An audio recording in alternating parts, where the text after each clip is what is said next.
Hello and good morning, students. Welcome to our online class of social science. So, students, this is the third part of the chapter first of geography, that is resources and development. So, students, let's recall the first what we read in the last part of the video, that is second part. We read about the types of resources in detail with examples. Means we understood the types of resources in detail with examples as on the basis of origin, ownership, exhaustibility and status of development. So students, today we will move further with the third part, that is development of resource, that is development of resources. So let's begin the chapter with its continuation.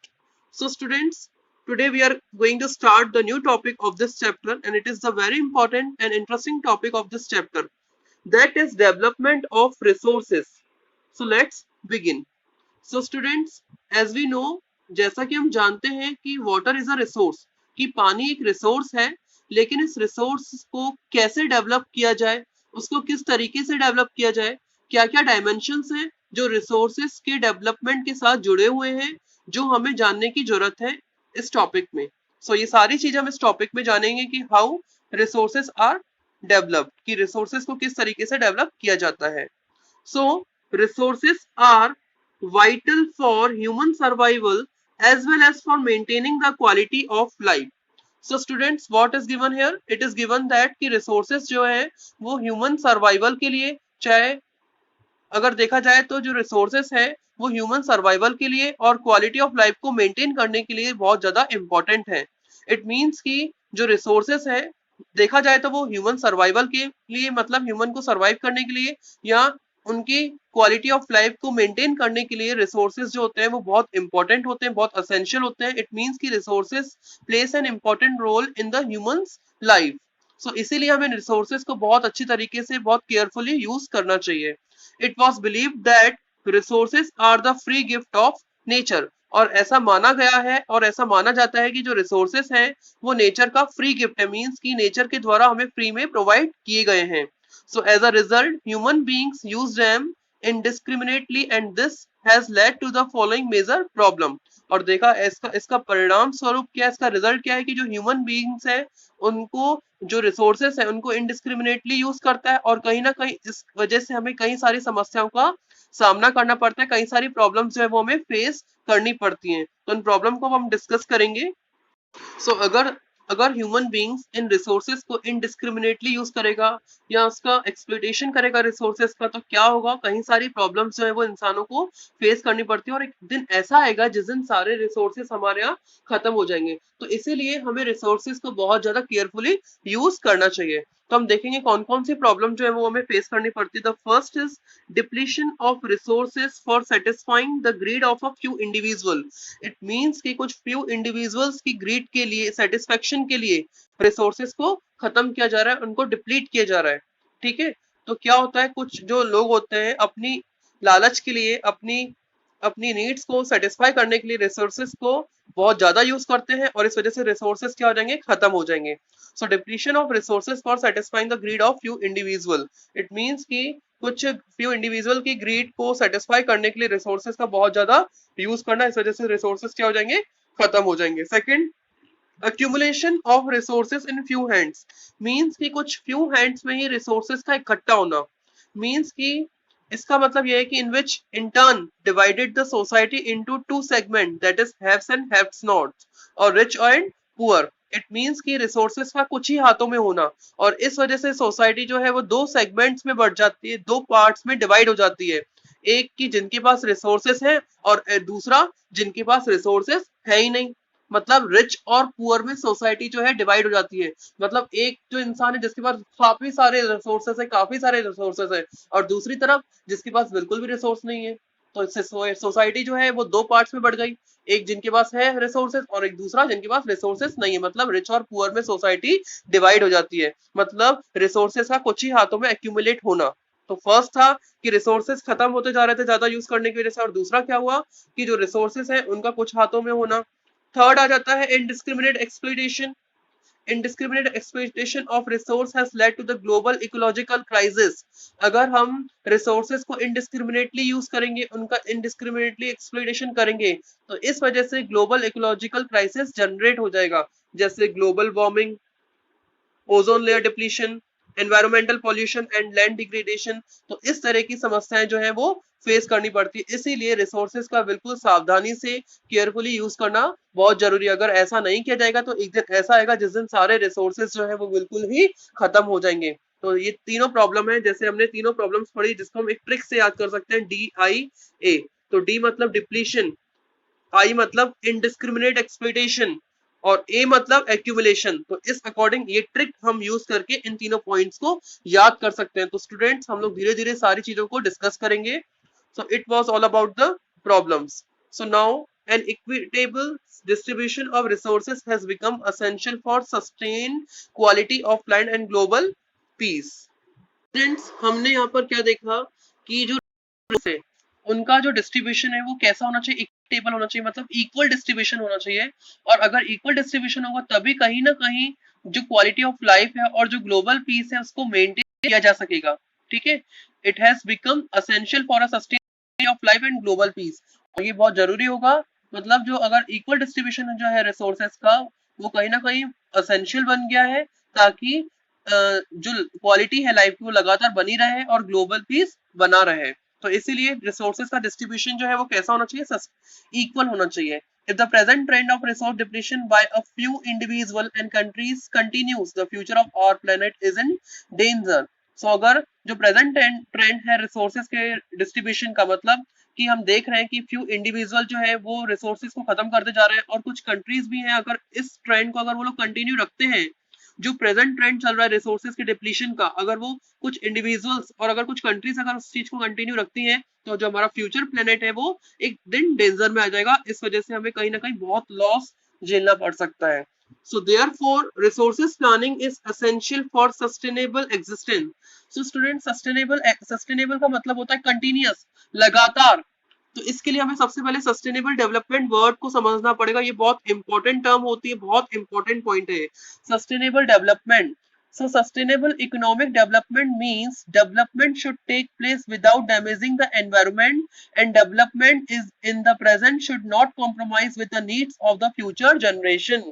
So sustainable development जो होता है, sustainable economic development का मतलब होता है जो development है वो इन्वायरमेंट को डैमेज नहीं करे, ऐसा होना चाहिए। डेवलपमेंट कैसा होना चाहिए, बिना एनवायरमेंट को डैमेज करने वाला होना चाहिए, मतलब वो एनवायरमेंट को किसी भी तरह का कोई हार्म ना करे, कोई डैमेज ना करे। और जो डेवलपमेंट है प्रेजेंट में, इस वजह से फ्यूचर जनरेशन के साथ किसी भी तरह का कॉम्प्रोमाइज नहीं होना चाहिए। मतलब ऐसा नहीं कि जैसे हम प्रेजेंट में अगर हमारे पास फ्रेश वाटर का अगर हम यूज कर रहे हैं तो फ्यूचर में भी हमें फ्रेश वाटर अवेलेबल हो जाए, हमें इस चीज को भी ध्यान में रखना चाहिए। जैसे हम लोग समझते हैं कि वाटर क्राइसिस बहुत ज्यादा चलता है, कि अगर हम पानी का इतना यूज करेंगे प्रेजेंट में, तो फ्यूचर जनरेशन को पानी ही नहीं मिलेगा। तो इस वजह से हमें प्रेजेंट में पानी को उसी तरीके से यूज करना है, हमें फ्यूचर जनरेशन की नीड को भी सोचना है कि उन लोगों को तक भी साफ और अच्छा पानी पहुंच सके। तो इसलिए हमें पानी का बहुत संभल कर और केयरफुली यूज करना चाहिए। तो सस्टेनेबल डेवलपमेंट यही होता है। सो स्टूडेंट्स, सस्टेनेबल डेवलपमेंट क्या है, डेवलपमेंट जो है बिना एनवायरमेंट को डैमेज करते हुए होना चाहिए, एनवायरमेंट को कोई भी किसी तरह का डैमेज ना हो, और जो डेवलपमेंट है प्रेजेंट में ऐसा हो इसकी वजह से फ्यूचर जनरेशन की नीड्स के साथ किसी भी तरह का कॉम्प्रोमाइज नहीं होना चाहिए। फ्यूचर जनरेशन में भी उन सब लोगों को सारी चीजें अवेलेबल होना चाहिए। It is sustainable development. So resources planning जो होती है वो बहुत जरूरी होती है फॉर सस्टेनेबल एग्जिस्टेंस, मतलब जो भी ऑल फॉर्म्स ऑफ लाइफ है उसके एग्जिस्टेंस के लिए, उसके लगातार एग्जिस्टेंस के लिए बहुत ज्यादा जरूरी है रिसोर्सेज की प्लानिंग करना। So sustainable existence is a component of sustainable development. So sustainable existence जो होता है वो sustainable development का ही component होता है। So students, ये हमारा क्या था, एक तरह से sustainable development के बारे में, मतलब अगर लगातार विकास करना है तो इसके लिए हमें अपने resources का carefully use करना है, बहुत सही तरीके से use करना चाहिए। Okay students, इसके बाद हम आगे ये पढ़ेंगे Rio de Janeiro earth summit 1992। Okay students. So students, now we will discuss about the Rio de Janeiro Earth Summit at 1992. So अब हम डिस्कस करेंगे, एक समिट हुई थी 1992 में रियो डी जेनेरियो। ये जो पार्ट है रियो डी जेनेरियो ये ब्राजील में है। तो यहाँ पर एक समिट हुई थी 1992 में, नाउ इसे हम डिस्कस करेंगे। इन जून 1992 more than 100 heads of the states met in Rio de Janeiro in Brazil for the first International Earth Summit. It was the first International Earth Summit. It was held in the Brazil. ठीक है, तो 1992 जून में एक summit हुई थी Rio de Janeiro जो Brazil में है। ये फर्स्ट इंटरनेशनल समिट थी जहां पर 100 से ज्यादा स्टेट्स, मोर देन 100 हेड्स, मतलब 100 से ज्यादा हेड्स जो थे स्टेट्स के वो यहाँ पर मिले थे। The summit was convened for the addressing urgent problem of environmental protection and socio-economic development at the global level। ये जो समिट थी ये क्यों आयोजित की गई थी? ताकि एड्रेस किया जाए जो भी अर्जेंट प्रॉब्लम थी, इन्वायरमेंटल प्रोटेक्शन हो गया, इन्वायरमेंट को कैसे प्रोटेक्ट किया जाए, या सोशियो इकोनॉमिक डेवलपमेंट जो है वो कैसे किया जाए एक ग्लोबल लेवल पे। तो इस समिट को स्टार्ट करने का यही सबसे मेन पर्पस था। The assembled leaders signed the Declaration on Global Climatic Change and Biological Diversity। तो जो असेंबल लीडर्स थे, जो इकट्ठे हुए थे लीडर्स 100 से ज्यादा, उन्होंने एक डिक्लेरेशन साइन किया ग्लोबल क्लाइमेट चेंज के ऊपर और बायोलॉजिकल डाइवर्सिटी के ऊपर। एक जो था कहीं ना कहीं उन्होंने एक डिक्लेरेशन को साइन किया। The Rio Convention endorsed the Global Forest Principle and adopted Agenda 21 for achieving sustainable development in the 21st century। तो जो कन्वेंशन हुआ था यहाँ पर क्या हुआ, कहीं ना कहीं इन सारे जो एजेंडा 21, मतलब इस समिट के थ्रू एजेंडा 21 जो है वो निकलकर सामने आया कि इसके थ्रू ही सस्टेनेबल डेवलपमेंट जो है वो 21st सेंचुरी में अचीव करने के लिए जो प्रिंसिपल्स थे या ग्लोबल फॉरेस्ट प्रिंसिपल जो थे उनको अडॉप्ट किया गया। तो ये कहीं ना कहीं हमें इसके अकॉर्डिंग हमें एजेंडा 21 जो है वो देखने को मिलता है। Now we will discuss about the agenda 21 की एजेंडा 21 क्या है। Okay students, so it is the declaration signed by world leaders in 1992 at the United Nations on Environment and Development, that is UNCED, that is United Nations Conference on Environment and Development। तो ये declaration है, ये sign किया गया था 1992 में world leaders के द्वारा।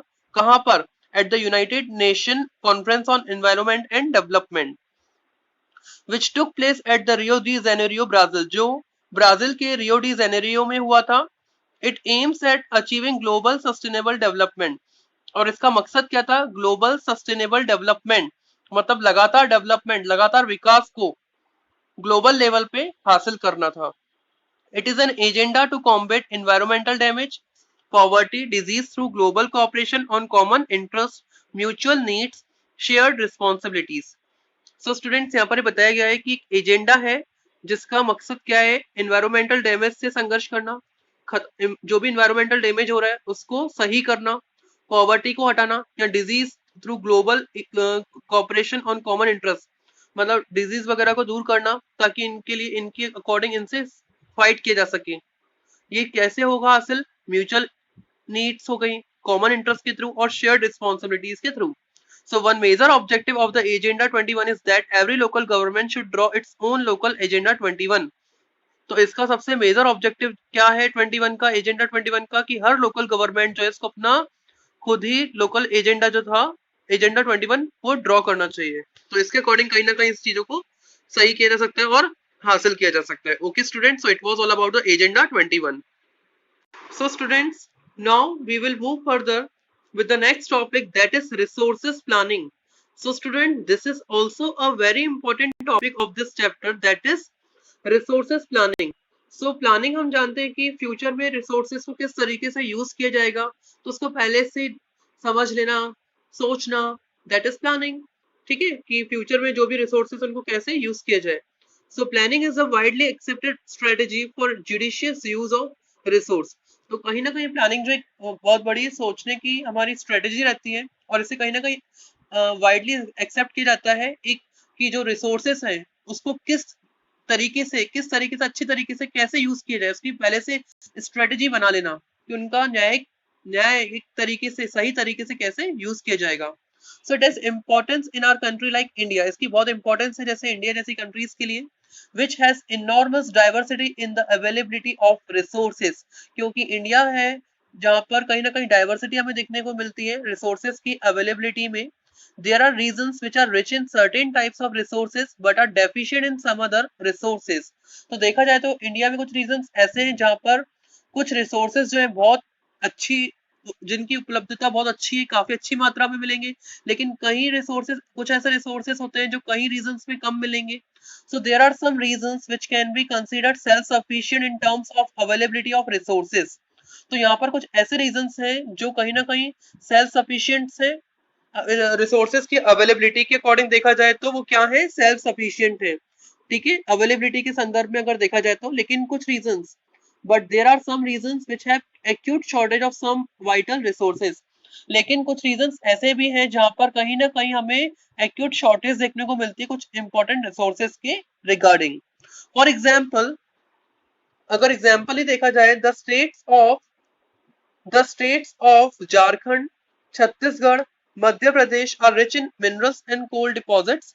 तो देखा जाए तो कुछ एग्जांपल्स हैं, जैसे झारखंड हो गया, छत्तीसगढ़ हो गया, मध्य प्रदेश हो गया, जो मिनरल्स और कोल डिपॉजिट्स में काफी रिच है. Arunachal Pradesh in abundance of water resources. Arunachal Pradesh में वाटर रिसोर्सेज बहुत प्रचुर मात्रा में, अवेलेबिलिटी काफी अच्छी है वहां पर, but lakhs in infrastructural development. लेकिन वहां पर इंफ्रास्ट्रक्चर डेवलपमेंट जो है वो कहीं ना कहीं कम है ना. The state of Rajasthan is very well endowed with solar and wind energy, but lack in water resources. और इसी अकॉर्डिंग अगर देखा जाए तो राजस्थान जो स्टेट है वहां पर हमें देखने को मिलेगा सोलर और विंड एनर्जी काफी मात्रा में है, डेवलप्ड है, लेकिन वाटर रिसोर्सेज की कमी है. The cold desert of Ladakh is relatively isolated from the rest of the country. तो कहीं ना कहीं जो लद्दाख है वो कहीं ना कहीं आइसोलेट इस अकॉर्डिंग देखा गया है बाकी कंट्रीज के according. It has very rich cultural heritage, but it is deficient in water infrastructure and some vital minerals. तो लद्दाख में देखा जाए तो कल्चरल हेरिटेज बहुत अच्छा है, काफी रिच है, लेकिन वाटर इंफ्रास्ट्रक्चर और कई मिनरल्स की कमी है वहाँ. This calls for balance resource planning at the national, state, regional and the local levels. तो कहीं ना कहीं इस वजह से इस चीज की नीड है कि बैलेंस रिसोर्सेज प्लानिंग की जरूरत पड़ती है नेशनल, स्टेट और रीजनल और लोकल लेवल में.